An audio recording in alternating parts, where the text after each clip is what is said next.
Selamat datang di channel Cerita Cinta. Channelnya cerita cinta romantis. Sebelum lanjut, mohon dukungannya dengan like dan subscribe dulu. Gairah liar suami orang, bagian 16. Lagi-lagi, lelaki itu membawa-bawa nama Syahnas di hadapannya.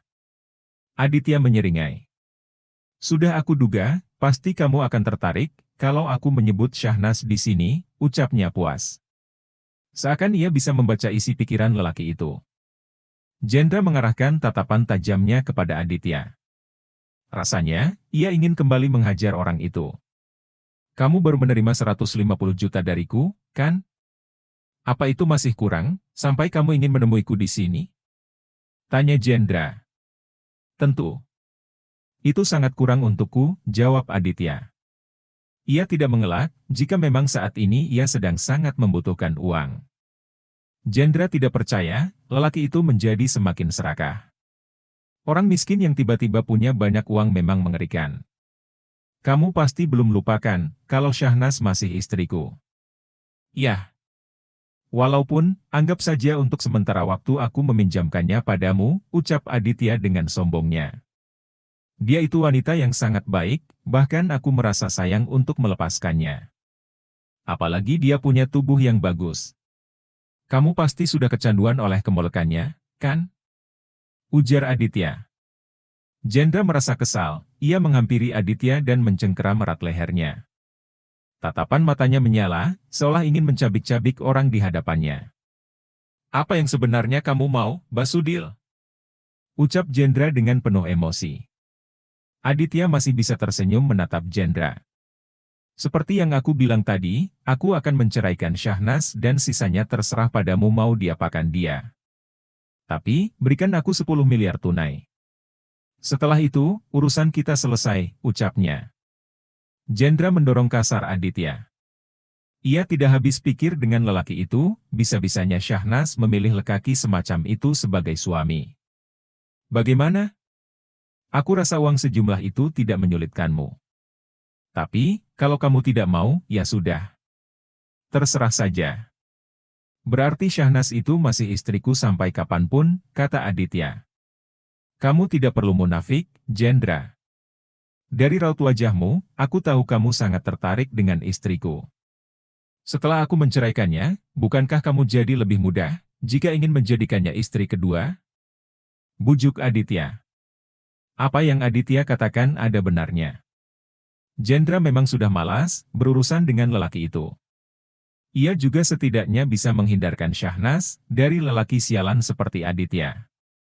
Baiklah, aku akan memberikan 10 miliar kepadamu, kata Jendra. Aditya mengembangkan senyuman lebar. Kalau kamu juga mau investasi di perusahaanku, pintu masih terbuka lebar. Cuy! Aku tidak sudi berurusan denganmu, ucap Jendra. Ia lantas berjalan menuju ke mejanya, mengambil selembar cek kosong dari dalam lacinya.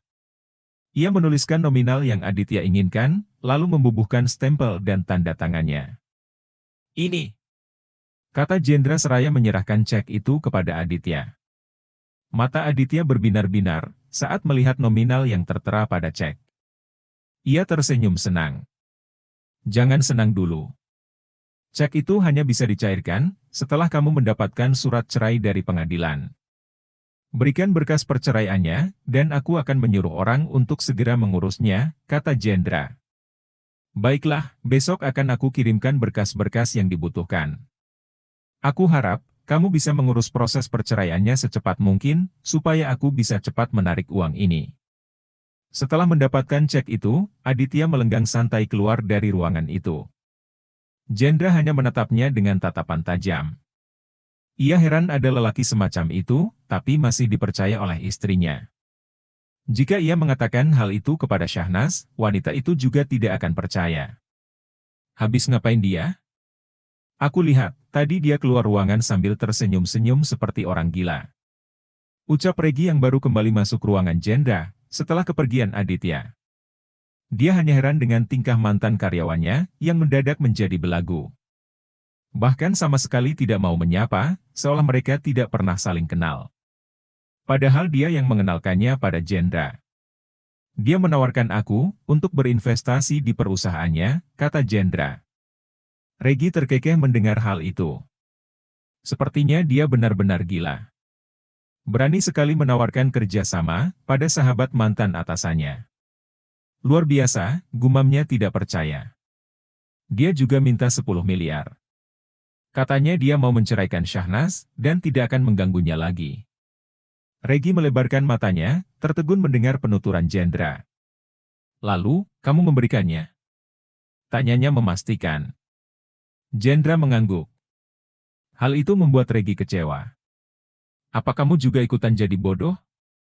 Bisa-bisanya memberikan uang sebanyak itu untuk seorang berdebah seperti Aditya. Dia tidak bisa dipercaya, Jendra. Aku tidak sebodoh itu memberikan uang secara cuma-cuma. Akan aku pastikan mereka benar-benar bercerai, baru dia bisa menikmati uangnya, tukas Jendra.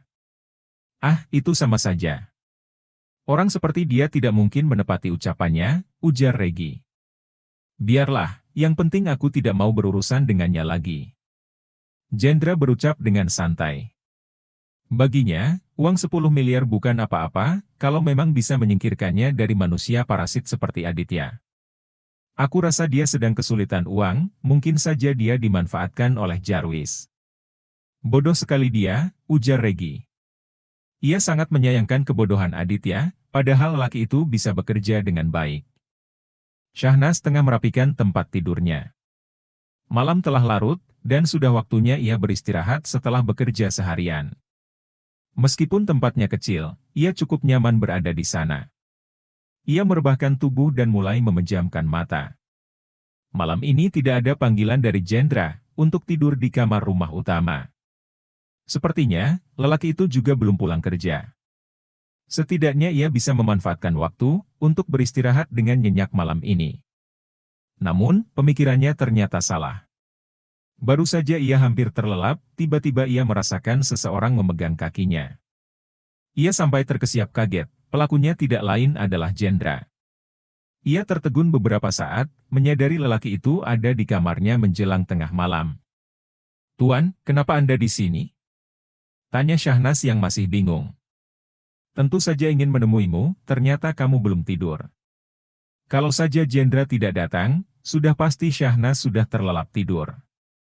Tuan membutuhkan apa?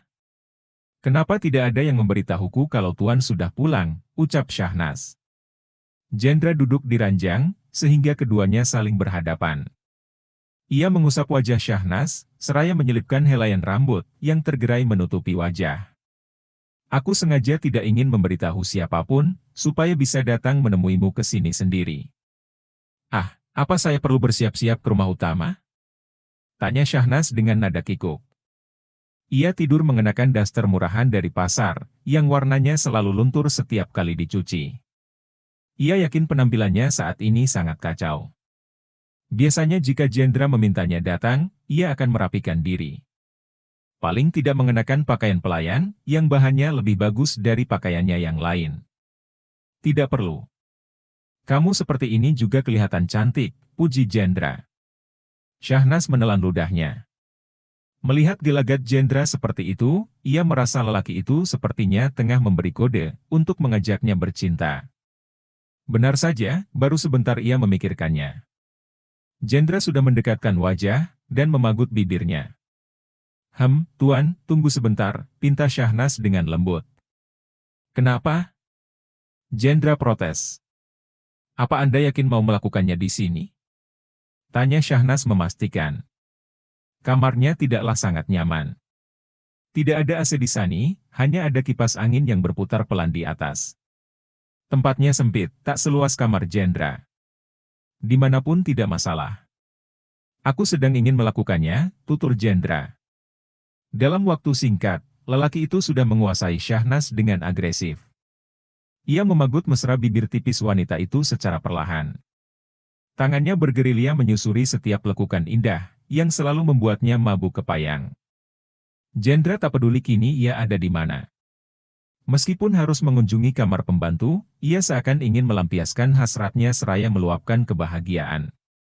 Ya, ia sangat bahagia, akhirnya wanita itu akan segera diceraikan oleh Aditya. Jendra semakin bersemangat menggenjot wanitanya. Membayangkan status Syahnas yang nanti akan menjanda membuatnya senang. Ia seakan bisa leluasa memilikinya tanpa mengkhawatirkan apapun. Tanpa aba-aba, si Ubed menerobos tanpa permisi. Membuat Syahnas meringis kaget tapi nikmat. Blees. Ah nikmatnya. Tuan, pelan-pelan. Syahnas mengeluarkan protes saat Jendra begitu bersemangat menggerakkan si Ubed. Lelaki itu selalu saja seperti itu, meskipun ia sudah menjerit dan memintanya pelan-pelan. Seakan setiap erangan yang ia keluarkan, justru semakin membuatnya bersemangat. Seorang Jendra tak akan pernah puas melakukannya. Ia hanya akan berhenti setelah pasangannya lemas dan tak berdaya. Apalagi dengan kejadian menyenangkan hari ini, ia semakin tidak ingin melepaskan tubuh indah itu darinya. Syahnas, aku pastikan tidak ada lagi tempat untukmu bergantung. Kamu hanya akan mengandalkanku, ucap Jendra dalam hati. Beberapa hari kemudian, Syahnas kembali menemui ibunya di rumah sakit. Bagaimana kabarmu? Tanya Sumi sembari menggenggam erat tangan putrinya. Syahnas merebahkan kepala di atas ranjang, sambil tatapannya mengarah pada wajah keriput sang ibu di hadapannya. Aku baik-baik saja, Bu, jawabnya. Sebenarnya hubunganmu dengan Aditya bagaimana? Kalian tidak pernah datang berdua ke sini. Syahnas terdiam sejenak. Tak ada yang bisa dia ungkapkan tentang hubungannya dengan Aditya. Ia juga tidak tahu, karena Jendra melarangnya pergi-pergi sembarangan tanpa pengawalan. Dia sibuk, Bu, kilas Syahnas. Sesibuk apapun, seharusnya masih bisa menyempatkan waktu untuk menjenguk ibu. Aditya itu aneh, baik hanya sebelum kalian menikah, gerutu Sumi. Dulu, Aditya memang seorang membantu idaman bagi Sumi. Laki muda yang rajin bekerja, dan baik hati itu mau membiayai kuliah putrinya. Makanya ia senang, saat Aditya berniat untuk menikahi Syahnas. Oh, iya. Katanya ibu sudah boleh pulang, ya?